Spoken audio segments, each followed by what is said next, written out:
Video শুরুতেই সবাইকে জানাই হ্যাপি ইন্ডিপেন্ডেন্স ডে।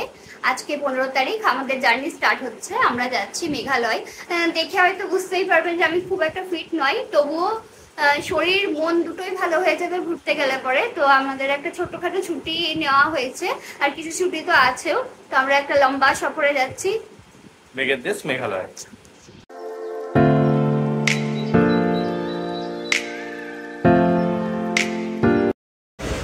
আমরা চলে এসেছি বেলগাছিয়া মেট্রো স্টেশনে।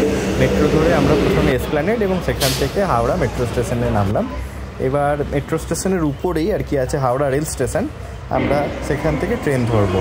তো এখন এই ফুড প্লাজাতে লাঞ্চ করে নেব। ডিঙ্কা নিয়েছে প্লেন ধোসা আর আমি নিয়েছি ছোলা বাটোরে। তো এখানকার ছোলা বাটোরাটা খুবই সুন্দর, খুব নরম, আর ছোলাটাও তাই খুব সুন্দর টেস্টি। আর ধোসা তো আগে খেয়েছি এখানে অনেকবার, খুব ক্রিস্পি, খুব সুন্দর বানায়। আমাদের ট্রেন দিয়ে দিয়েছে 9 নম্বর প্ল্যাটফর্মে সরাইঘাট এক্সপ্রেস।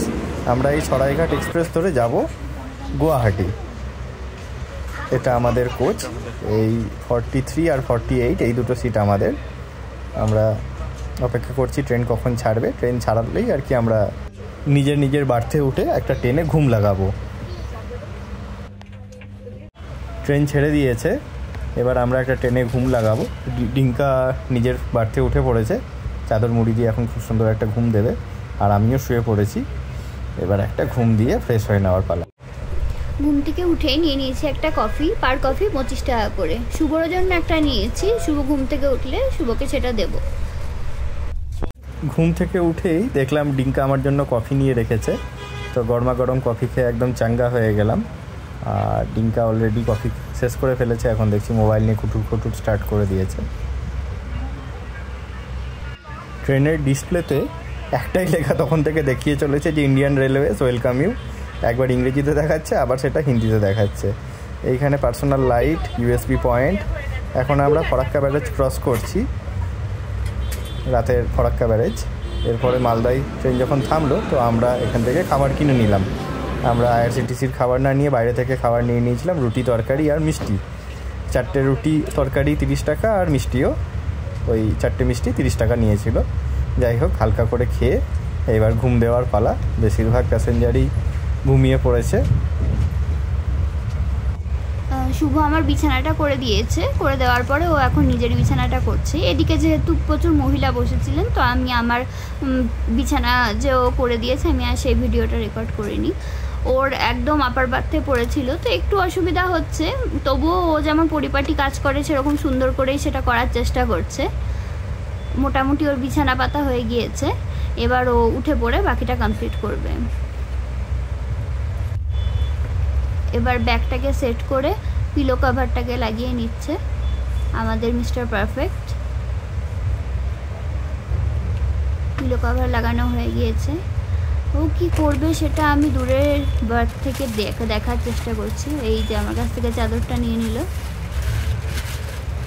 গল্পের বই নিয়ে নিল। ও আচ্ছা, তুমি এখন বসে বসে গল্প পড়বে। এই যে রেলওয়ে থেকে ওকে লাইট দিয়েছে, সেই লাইটটা একদম সুন্দর ব্যবহার করা কেউ শুভর কাছ থেকে শিখুক। Good morning. একটা ট্রেনে ঘুম দেওয়ার পর দেখছি ঘড়িতে এখন বাজে এই প্রায় 6টা 20 মতন। ডিঙ্কা ঘুমিয়ে আছে, আর বাইরে খুব সুন্দর কড়া রোদ উঠেছে। জানলার ফাঁক দিয়ে মিঠে আলো আসছে আর কি। সকালবেলায় এরকম খুব সুন্দর রোদ দেখলে মনটা একবারে ভালো হয়ে যায়। আমি রোদ ঝলমলে দিন খুবই পছন্দ করি। ডিঙ্কা চা নিয়ে নিয়েছে, একটা কাপ ওর, একটা কাপ আমার। এই যে বিশাল জলরাশি দেখা যাচ্ছে, এটা হচ্ছে ব্রহ্মপুত্র নদের জল আর কি। দূরের পার অনেকটাই দূরে। যাই হোক, আমরা এখন ক্রস করছি ব্রহ্মপুত্র নদ।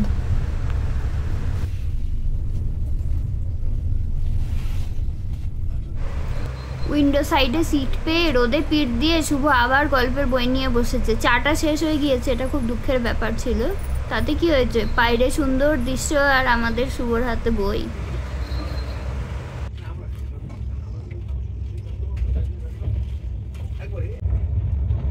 রেল লাইনের ডান দিকে ছোট ছোট টিলার মতন পাহাড়, আর বাঁ দিকে রয়েছে দীপুর বিল, বিশাল এক জলাশয়। এর আগেও যখন আর কি গুয়াহাটি বা কামাখ্যা এসেছি তখন দেখেছি এই জলাশয়টাকে, বিশাল বড়, প্রায় মিনিট 20-25 লাগে এর পাশ দিয়ে আর কি যেতে। নীল জল, আর মাঝখানে মাঝখানে কচুরিপানা, ছোট ছোট দ্বীপের মতন সব আছে। আর এই দিকে একদম পুরো আবার পাহাড়, জঙ্গল, একদম চাপ চাপ জঙ্গল, গাছপালা, পুরো সবুজে সবুজ, দূরে ছোট ছোট পাহাড়, বেশ একটা অন্যরকম সিন।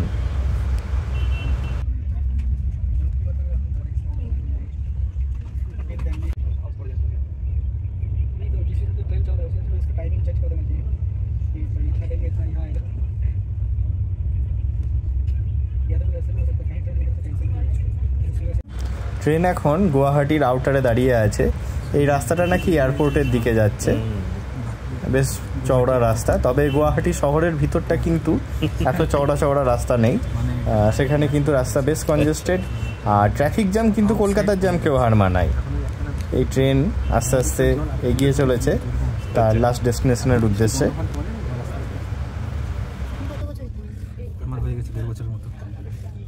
আমাদের ট্রেন থেকে নামার সময় হয়ে গেছে, আমরা গুয়াহাটি লাস্ট স্টপেজ এখানেই নেমে পড়ব। তো গুয়াহাটি স্টেশনে আমরা নেমে পড়েছি, বেশ ঝকঝকে পরিষ্কার প্ল্যাটফর্ম। আমরা এখান থেকে বেরিয়ে শিলংয়ের গাড়ি ধরব। খুব সুন্দর, ওয়েল মেনটেন্ড যাকে বলে আর কি এই গুয়াহাটি স্টেশন, অনেক পুরনো রেল স্টেশন। তো আমরা যাই হোক বাইরে চলে এসেছি। এখান থেকে হেঁটে আমরা যাব পল্টন বাজার। পল্টন বাজার থেকে আমরা শিলং যাওয়ার গাড়ি ধরব। দেখা হচ্ছে শিলংয়ে।